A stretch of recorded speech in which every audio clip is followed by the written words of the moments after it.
A mass of 2 kg is put on flat pan attached to vertical spring fixed on ground. हमारे पास एक block है m kg का, ये हमने इसे एक फ्लैट पैन पे रख दिया। पैन मतलब सरफेस, एक फ्लैट सरफेस पे रख दिया है और फ्लैट सरफेस एक स्प्रिंग से कनेक्ट है, एक ऐसा स्प्रिंग जिसका दूसरा एंड ग्राउंड पर जाकर फिक्स हो गया है। तो ग्राउंड ये है, स्प्रिंग का एक एंड ग्राउंड से फिक्स है, दूसरा एंड पैन से कनेक्ट है और पैन के ऊपर क्या रखा है? ब्लॉक। आगे पढ़ते हैं। The mass of spring and pan is negligible. Spring और पैन पे कोई मास नहीं। When pressed slightly and release, mass execute SHM. अगर हम इस ब्लॉक को थोड़ा सा नीचे दबाकर छोड़ दें तो ये SHM में ऑसिलेट करने लगेगा, अप डाउन। बीच में मीन पोजीशन होगी, इधर प्लस एक्सट्रीम और इधर माइनस एक्सट्रीम। इस तरह से अप डाउन ये ऑसिलेट करने लगेगा। आगे, द स्प्रिंग कांस्टेंट इज 200 और ये जो स्प्रिंग कांस्टेंट है ये 200 है। आगे पढ़ते हैं। The what should be the minimum amplitude of motion so that mass get detach from pan. पूछ रहा है कि वो मिनिमम एम्पलीट्यूड क्या होना चाहिए ताकि मास पैन से डी अटैच हो जाए। देखिए, मास पेन से डी अटैच तब होगा जब मास और पेन के बीच का कांटेक्ट खत्म हो जाए, और दो बॉडी का कांटेक्ट खत्म तब होता है जब उनके बीच का नॉर्मल कांटेक्ट फोर्स 0 हो जाए। तो पहले तो आपको पता लगाना पड़ेगा कि आपकी बॉडी जब एसएचएम में चलेगी तो वो कौन सी पोजीशन ऐसी होगी जहां पे बीच का नॉर्मल 0 हो सकता है। देखिए, अगर बॉडी मीन पोजीशन पर है तो आप ब्लॉक का एफबीडी बनाएं, नीचे एमजी लगेगा और ऊपर नॉर्मल कांटेक्ट फोर्स लगेगा।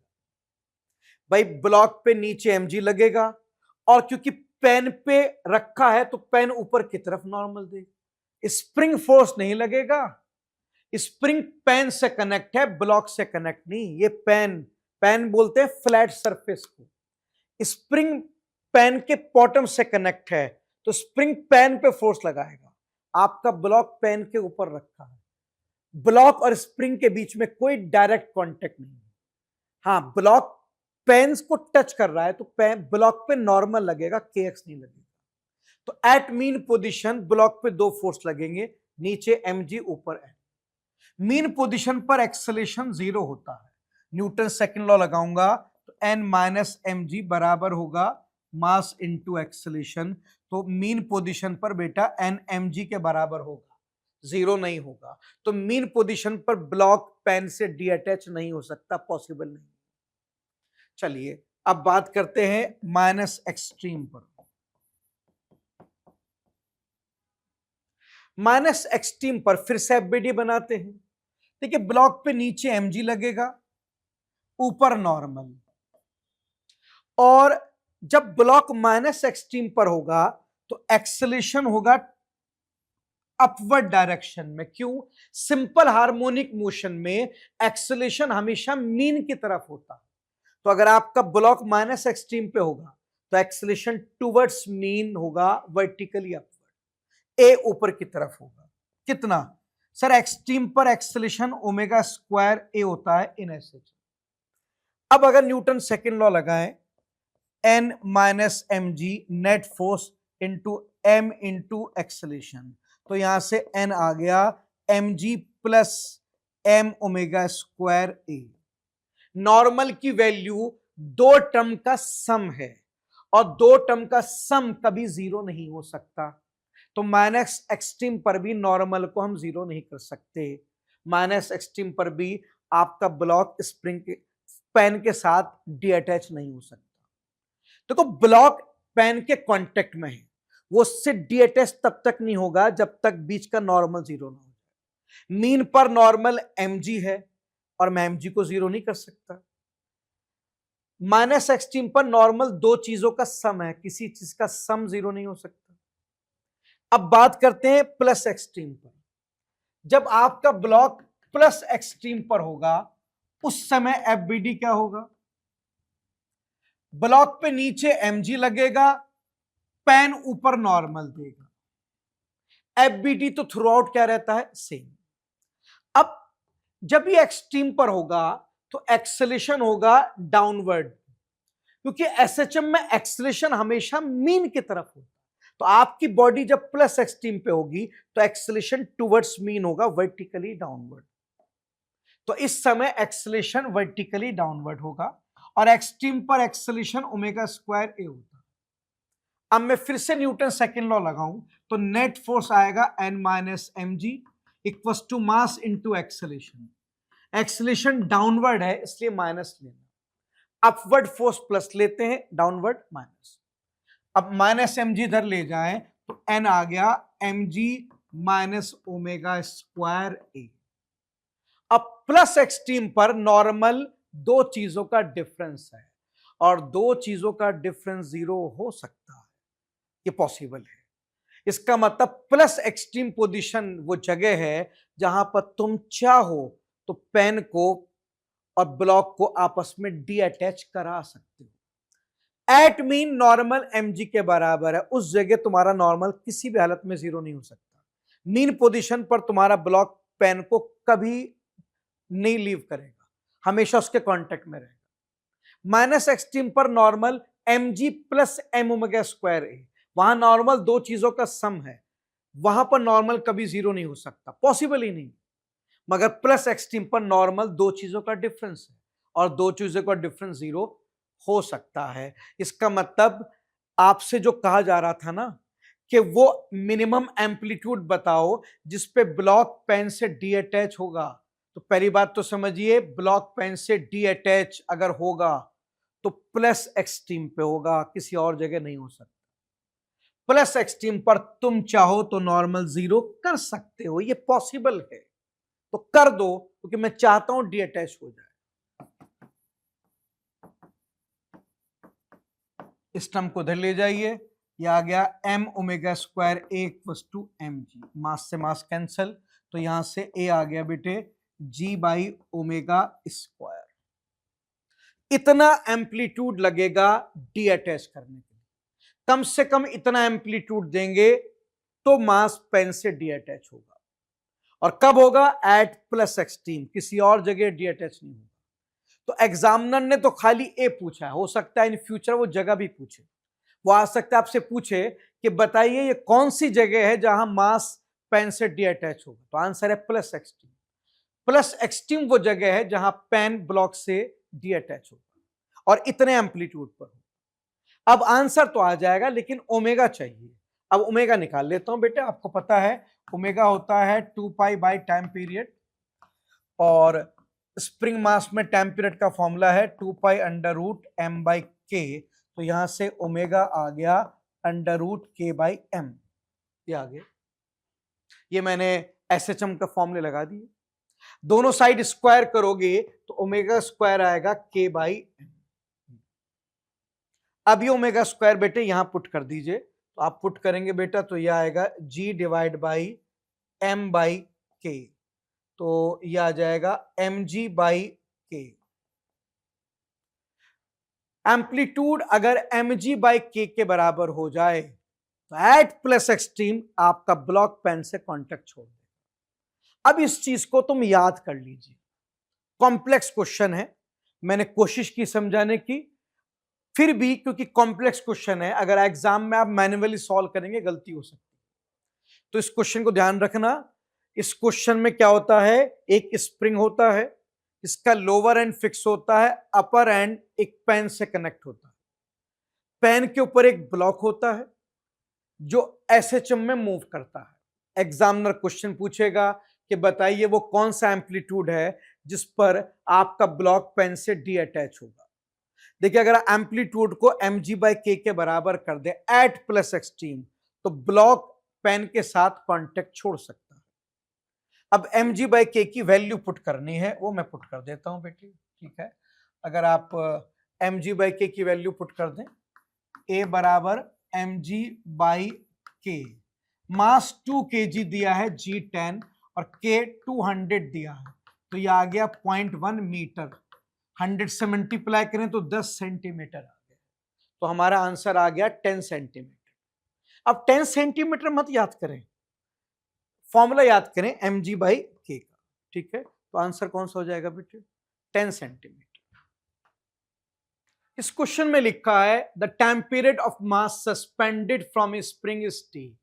हमारे पास एक स्प्रिंग है जो मास से कनेक्ट है, लेटेस्ट से स्प्रिंग का स्प्रिंग कांस्टेंट k है, लेंथ l, इसका टाइम पीरियड t दे रखा है, जिसका मेरे पास डायरेक्ट फॉर्मूला होता है ए, ठीक। आगे, if the spring is cut into 4 equal part, अगर इस स्प्रिंग के हम 4 इक्वल टुकड़े कर दें, l लेंथ को 4 पार्ट में डिवाइड कर दें और चारों इक्वल हैं, तो हर एक की लेंथ क्या हो जाएगी? l/4। और लॉज ऑफ मोशन में पढ़ते हैं कि स्प्रिंग कांस्टेंट के एल के इनवर्सली प्रोपोर्शनल होता है। अगर लेंथ 1/4 हो गई है तो इन सबके के 4 टाइम्स हो गए होंगे। दोबारा पढ़ते हैं, if the spring is cut into 4 equal part and same mass is suspended from one of the part, अगर मैं स्प्रिंग के 4 इक्वल टुकड़े कर दूं और सेम मास उस एक टुकड़े से अटैच कर दूं, एक टुकड़े से अटैच करोगे उसी मास को, तो उस टुकड़े का स्प्रिंग कांस्टेंट 4k होगा। Then the new time period will be, अब नया टाइम पीरियड क्या होगा? सर नया टाइम पीरियड ये होगा t dash equals to 2π√m/k, कितना हो गया है? 4k। 4 बाहर आ जाएगा, यह आ जाएगा हाफ इंटू 2π√m/k। इसमें 2π√m/k पुराना वाला टाइम पीरियड है t, तो बताओ नया टाइम पीरियड t डैश किसके बराबर होगा? पुराने वाले टाइम पीरियड डिवाइड बाय 2। तो पहले ओरिजिनल टाइम पीरियड t था, अब नया टाइम पीरियड कितना हो गया बेटे? t/2 हो गया। चेक। इस क्वेश्चन में लिखा है particle executing SHM with amplitude a has same potential and kinetic energy at the displacement. एक पार्टिकल SHM में चल रहा है जिसका एम्पलीट्यूड a है, आपको बताना है किस डिस्प्लेसमेंट पर उसकी पोटेंशियल एनर्जी और उसकी काइनेटिक एनर्जी बराबर हो जाए। देखिए आपको वो डिस्प्लेसमेंट निकालना है जिसपे काइनेटिक और पोटेंशियल बराबर हो। काइनेटिक का फॉर्मूला क्लास में ये पढ़ते हैं, ये फॉर्मूला क्लास में पढ़ते हैं, और पोटेंशियल का फॉर्मूला क्लास में ये पढ़ते हैं। तो उसने खुद कहा वो डिस्प्लेसमेंट x बताओ जिसपे काइनेटिक पोटेंशियल के बराबर। ये m⍵²/2 कॉमन टर्म है, कैंसिल हो जाएंगे। -x² उधर ले जाओ तो ये आएगा a² = x² + x², तो ये आ गया a² = 2x²। दोनों साइड स्क्वायर रूट कर दो तो ये आएगा ±a = √2x। तो बेटा यहां से x की वैल्यू कितनी आ गई? ±a/√2। डिस्प्लेसमेंट पॉजिटिव में a/√2 हो जाए या नेगेटिव में, दोनों ही केस में पोटेंशियल काइनेटिक के बराबर। अब नेगेटिव वाले आंसर तो दे नहीं रखे, पॉजिटिव वाला टिक कर दो, आंसर तो अवेलेबल है ना। इस क्वेश्चन में लिखा है a body is moving in simple harmonic motion with frequency n, the frequency of its potential energy. अब ये थ्योरी का पार्ट है, क्लास के अंदर थ्योरी में पढ़ाया जाता है कि अगर SHM की फ्रीक्वेंसी n है तो उसकी काइनेटिक एनर्जी या फिर उसकी पोटेंशियल एनर्जी या फिर काइनेटिक पोटेंशियल का डिफरेंस की फ्रीक्वेंसी 2 टाइम्स होती है SHM की फ्रीक्वेंसी। अब ये क्लास में पढ़ाया जाता है, क्लास की थ्योरी है, क्लास के अंदर पढ़ाया जाता है कि अगर बॉडी सिंपल हार्मोनिक में ऑसिलेट करती है विद फ्रीक्वेंसी n, तो अगर बॉडी ऑसिलेट करती विद फ्रीक्वेंसी n तो उसकी काइनेटिक एनर्जी या फिर उसकी पोटेंशियल एनर्जी या फिर पोटेंशियल काइनेटिक का डिफरेंस ऑसिलेट करता है विद डबल फ्रीक्वेंसी। तो अगर SHM की फ्रीक्वेंसी n है तो उसकी पोटेंशियल की फ्रीक्वेंसी डबल हो जाएगी। ये क्लास की थ्योरी है, वहां पर हो सकता है आपको प्रूफ के साथ भी पढ़ाया जाए, मगर क्लास की थ्योरी है तो आप इसे डायरेक्ट टिक कर सकते हैं बिना सॉल्व किए। क्वेश्चन में लिखा है इन SHM restoring force F = -kx। ये तो क्लास की थ्योरी का पार्ट है, हमें पता है SHM में रिस्टोरिंग फोर्स -kx होता है, where k is force constant, x is displacement and a is amplitude। The total energy depends on, देखिए टोटल एनर्जी इन एसएचएम का फॉर्मूला है half M A square omega square, और मैं आपको बता दूं एफ माइनस के एक्स के बराबर है। आपको पता है फोर्स होता है मास इनटू एक्सेलेरेशन, और एसएचएम में एक्सेलेरेशन का फॉर्मूला है माइनस ओमेगा स्क्वायर एक्स, तो यहां से ओमेगा स्क्वायर बराबर आ गया के बाई एम। इस ओमेगा स्क्वायर की वैल्यू यहां पुट कर दें तो आपको टोटल एनर्जी की वैल्यू मिल जाएगी, कितना आ गया के बाई एम। तो यहां से देखिए टोटल एनर्जी आ गया हाफ के ए स्क्वायर। तो टोटल एनर्जी किस पे डिपेंड कर रही है, के और ए पर। The total energy depends upon, total energy किस पे डिपेंड करेगी सर, फाइनल आंसर में के और ए है और कुछ और नहीं है, तो के और ए पे प्रोपोर्शनल होगी, मास पे नहीं होगी। सर फॉर्मूले में मास था, मगर जब हमने ओमेगा की वैल्यू पुट की तो मास ऊपर नीचे से क्या हो गया, कैंसल। तो फाइनल आंसर के और ए पे डिपेंड करता है, मास पे डिपेंड नहीं करता। इस क्वेश्चन में लिखा है बेटे, a body execute SHM with amplitude A at what displacement from mean position potential energy is 1/4 of total energy। आपको बताना है किस डिस्प्लेसमेंट पर पोटेंशियल एनर्जी 1/4 होगी टोटल एनर्जी की। अब पोटेंशियल का फॉर्मूला हम ये पढ़ते हैं half M omega square X square, और टोटल का फॉर्मूला हम पढ़ते हैं half M A square omega square, ये पढ़ते हैं। अब एम ओमेगा स्क्वायर बाय 2 आपस में कैंसिल हो गया, दोनों साइड स्क्वायर रूट ले लें तो एक्स कितना आ गया, प्लस माइनस ए बाई 2। तो x equals two plus A by 2 या माइनस ए बाई 2 पे पोटेंशियल जी 1/4 हो जाएगी टोटल एनर्जी की। तो प्लस वाला ऑप्शन तो है आपके पास, तो जो अवेलेबल है वो टिक कर दो। इस क्वेश्चन में कहा गया है the angular velocity and amplitude are omega and A. आपकी बॉडी एसएचएम में चल रही है जिसकी फ्रीक्वेंसी ओमेगा है, एंगुलर फ्रीक्वेंसी, और amplitude A. At displacement X from mean if kinetic energy is T and potential energy is U, then the ratio of T by U is. आपकी body simple harmonic motion में चल रही है जिसकी angular frequency omega है, amplitude A. अगर displacement x है तो आपको बताना है डिस्प्लेसमेंट एक्स पर काइनेटिक एनर्जी टी और पोटेंशियल एनर्जी यू का रेशियो क्या होगा। देखिए kinetic energy T upon potential का रेशियो होगा। आप काइनेटिक का फॉर्मूला लिखें half M omega square A square minus X square, नीचे पोटेंशियल का फॉर्मूला लिख दें half M omega square X square. भाई वो आपसे काइनेटिक एनर्जी और पोटेंशियल एनर्जी का रेशियो तो पूछ रहा है, तो ऊपर काइनेटिक एनर्जी का फॉर्मूला लिख दें, नीचे पोटेंशियल का।